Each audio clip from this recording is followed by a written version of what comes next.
Assalamualaikum warahmatullahi wabarakatuh. Baiklah, perkenalkan nama saya Ati Kurnia dengan NIM 2030106005 dari Tadris Biologi A. Baiklah, pada pertemuan kali ini saya akan menjelaskan materi tentang Pteridophyta atau biasa dikenal dengan tumbuhan paku, di mana pada pertemuan kali ini saya akan membahas tentang ciri-ciri tumbuhan paku, bentuk umum tumbuhan paku, reproduksi dari tumbuhan paku, klasifikasi tumbuhan paku, klasifikasi Psilopsida, klasifikasi Echoscetopsida, klasifikasi Pidicapsida. Baiklah teman-teman, pada poin pertama saya akan menjelaskan tentang definisi dari Pteridophyta atau tumbuhan paku. Di mana di sini Pteridophyta atau tumbuhan paku adalah salah satu jenis tumbuhan yang memiliki keanekaragaman yang tinggi dengan penyebaran yang luas. Tumbuhan paku bisa hidup di mana saja kecuali di tempat-tempat yang bersalju. Tumbuhan paku juga disebut dengan tumbuhan yang berpembuluh atau biasa kita sebut dengan Trichophyta. Selanjutnya, kita akan masuk kepada morfologi dari tumbuhan paku atau dari tumbuhan Pteridophyta. Morfologinya yaitu tumbuhan paku merupakan organisme yang multiseluler dan eukariotik. Umumnya, tumbuhan paku sudah memiliki akar dan batang yang jelas atau bisa disebut dengan chromophyta. Selanjutnya kita masuk kepada ciri-ciri tumbuhan paku.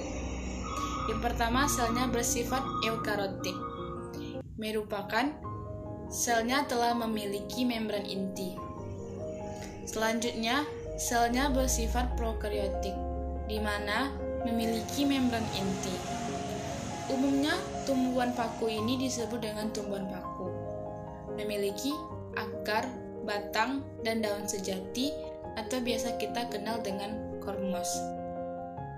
Sebagian besar tumbuhan paku memiliki daun sejati atau biasa kita sebut dengan makrofil daun. Tumbuhan paku makrofil memiliki klorofil, yang mana tumbuhan ini bisa memasak makanan sendiri atau dengan nama lain yaitu autotrof. Selanjutnya, mikrofil pada tumbuhan paku selain di daun, batangnya juga mengandung klorofil daun. Selanjutnya, daun mudanya menggulung atau bisa kita sebut dengan Lycaenanthus. Termasuk tumbuhan paku termasuk tumbuhan yang multiseluler kompleks. Tumbuhan paku berukuran makrofis dengan tinggi rata-rata 2 cm sampai dengan 5 meter.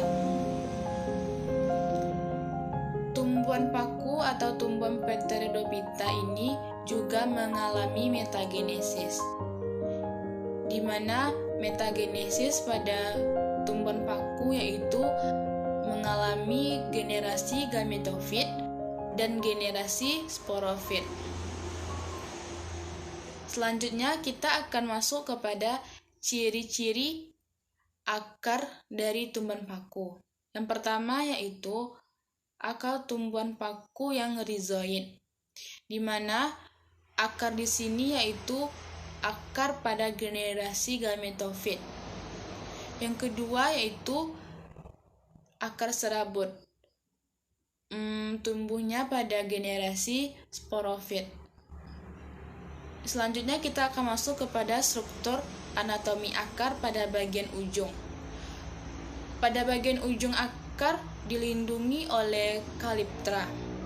Di belakang kaliptra terdapat titik tumbuh akar berbentuk bidang 4 yang aktivitasnya keluar membentuk kaliptra.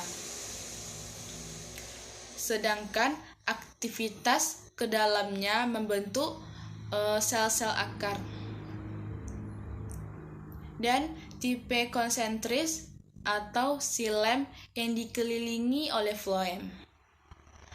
Selanjutnya kita akan masuk kepada ciri-ciri batang. Ciri-ciri batang pada tumbuhan paku. Yang pertama yaitu batangnya potalium, terdapat pada generasi gametofit. Yang kedua, batang pada tumbuhan paku yaitu batang sejati, terjadi pada generasi sporofit. Selanjutnya, struktur anatomi batang yang pertama yaitu epidermis dari tumbuhan paku mempunyai jaringan pengangkut yang terdiri atas sel-sel kolenkem. Yang kedua yaitu korteks, di mana tumbuhan paku banyak mengandung lubang atau ruang antar sel. Yang ketiga yaitu silinder pusat. Silinder pusat terdiri dari xilem dan floem, yang mana membentuk berkas yang pengangkutnya bertipe konsentris. Selanjutnya kita akan masuk kepada daun dari Pteridophyta, di mana daun pada tumbuhan paku yaitu daun yang telah terdiferensiasi, sehingga berdasarkan ukuran dari tumbuhan Pteridophyta ini dibedakan menjadi beberapa ukuran. Yang pertama yaitu daunnya yang mikrofil, di mana daun yang mikrofil pada tumbuhan Pteridophyta yaitu ukurannya kecil, hanya setebal selapis sel dan membentuk rambut. Yang kedua yaitu daun pada tumbuhan paku yaitu makrofil. Makrofil pada tumbuhan paku yaitu tumbuhan paku ukurannya besar dan tipis, sedang memiliki bagian-bagian daun seperti tulang daun, tangkai daun, dan epidermis. Selanjutnya, berdasarkan dari fungsi dari Pteridophyta dibedakan menjadi dua, yaitu daunnya yang tropopil, di mana daun yang tropopil berguna sebagai proses fotosintesis. Yang kedua yaitu daun yang sporofil, di mana daun sporofil pada tumbuhan paku yaitu berguna sebagai penghasil spora. Yang selanjutnya kita akan membahas tentang reproduksi tumbuhan paku, di mana reproduksi tumbuhan ini dapat secara aksesual atau yang biasa kita kenal dengan vegetatif, yakni dengan stolon yang menghasilkan gemma atau tunas. Gemma adalah anakan pada tulang daun atau kaki daun yang mengandung spora. Selanjutnya reproduksi secara seksual atau dengan generatif, di mana reproduksi ini melalui pembentukan sel kelamin jantan dan betina oleh alat-alat kelamin atau biasa disebut dengan gametogonium. Gametogonium jantan atau yang biasa kita kenal dengan antheridium menghasilkan spermatozoid, dan gametogonium betina menghasilkan sel telur atau ovum, seperti halnya tumbuhan lumut. Selanjutnya, tumbuhan paku mengalami metagenesis atau pergiliran keturunan. Selanjutnya kita akan membahas tentang metagenesis paku Homospora. Metagenesis paku heterospora dan paku peralihan. Pada metagenesis tumbuhan paku, baik pada homospora, paku heterospora, ataupun paku peralihan, pada prinsipnya sama. Ketika ada spora yang jatuh di tempat yang cocok, spora tadi akan berkembang menjadi portalium, yang merupakan generasi penghasil gamet, atau biasanya disebut sebagai generasi gametofit. Yang mana generasi gametofit ini akan segera membentuk antheridium yang akan menghasilkan spermatozoid dan archegonium yang akan menghasilkan ovum.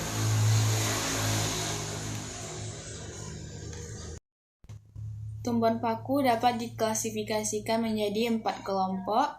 Yang pertama yaitu kelompok Physolipitinae atau paku purba. Yang kedua yaitu kelompok Lycopodinae atau paku rambut. Yang ketiga yaitu kelompok Equisetae atau paku ekor kuda. Yang keempat yaitu kelompok Filicinae atau paku sejati.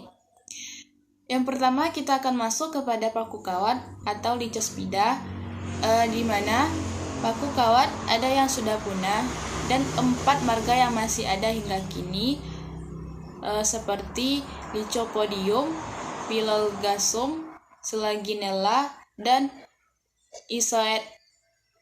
Sporofit pada paku kawat dapat dibedakan dengan jelas antara akar, batang, dan daun. Batang dan akar pada tumbuhan paku kawat yaitu bercabang dan menggarpu. Daunnya berupa mikrofil, tidak bertangkai, dan memiliki 1 tulang daun. Sporangium pada tumbuhan paku kawat yaitu terdapat pada ketiak daun atau pangkal sisi atas daun, dan biasanya berkumpul di ujung batang atau cabang dan membentuk strobilus. Paku kawat ada yang bersifat homospor dan ada yang bersifat heterospor. Contohnya antara lain yaitu seperti Selaginella, Selaginoides, dan Lycopodium serratum. Baiklah teman-teman, yang kedua kita akan masuk kepada paku purba atau Phyllopsida, di mana paku ini disebut sebagai paku purba dikarenakan sebagian besar anggotanya telah punah dan hanya ditemukan berupa fosil, hanya berupa spesies yang masih hidup, seperti spesies Phyllostom nudum. Paku purba ada yang tidak berdaun dan ada pula yang berdaun kecil, atau biasa kita sebut dengan mikrofil, yang belum terdiferensiasi. Sporofit dari tumbuhan paku purba ini ada di antaranya yang tidak memiliki akar, tetapi berupa rizoid, dan semuanya telah mempunyai jaringan. Selanjutnya, pengangkut dan semua dari tumbuhan paku purba yaitu bersifat homospor. Gematofit, tidak berklorofil, dan hidupnya di dalam tanah sebagai saprofit atau bersimbiosis dengan jamur, atau bisa disebut dengan mikoriza. Perkembangan dari jamur purba yaitu dengan secara aseksual dengan membentuk kuncup yang tumbuh pada batang dalam tanah, atau bisa kita sebut dengan rizom. Contoh paku purba yaitu seperti Phyllostom nudum atau paku yang tidak berdaun yang telah memfosil Temsipteris ditemukan tumbuh di Kepulauan Pasifik. Baiklah, kita masuk kelompok yang ketiga, yaitu Ecositinae atau paku ekor kuda, di mana paku ekor kuda sampai sekarang masih dapat ditemukan, khususnya di tempat-tempat yang lembab. Batangnya bercabang, berkarang, beruas-ruas, dan mengandung zat gersik yang dapat dijadikan bahan penggosok. Contohnya yaitu spesies Equisetum. Yang keempat, kita akan masuk kepada kelompok Velincinae atau paku sejati, di mana tumbuhan paku sejati juga disebut dengan tumbuhan paku benar.